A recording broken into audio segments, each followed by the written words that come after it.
আজি হেনো হাজবেণ্ডে আমাক ফুৰাব লৈ যাব, সেয়েহে জল্দি জল্দি ৰেডি হ'বলৈ ক'লে আৰু ময়ো ভাত পানী খাই একেবাৰে উৰা মাৰি জেগাত আহি পালোঁ। আৰু ক'ত আহিছোঁ নিশ্চয় ধৰিব পাৰিছেই, আগতে চোৱাসকলে গম পাব ক'ত আহিছোঁ। আৰু আহিছোঁ এইটো নেহেৰু পাৰ্কলৈ। আপোনালোকে চাগে কোনোবাই ভাবিব এতিয়া যে সদায় আৰু নেহেৰু পাৰ্কলৈ যাব লাগেনে, আৰু কি যোৱাৰ ঠাই নাই, সদায় কি এটা ঠাইতে যাব লাগে? আচলতে তেনেকুৱা কথা নহয়, ছোৱালীকেইজনীৰ কাৰণে ইয়ালৈ আহিব লাগে।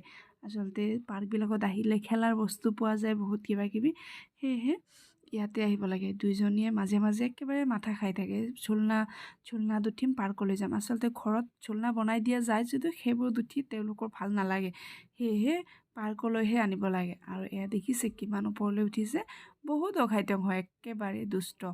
তাৰপিছত বাহিৰলৈ ওলাই আহি অকণমান কিবা কিবি খাই ল'লোঁ, আৰু খাই লৈ শ্বেখ ব্ৰাদাৰলৈ আহিলোঁ। আহি এটা কেক ল'লোঁ, লৈ ঘৰমুৱা হ'লোঁ। আজিলৈ বাই বাই।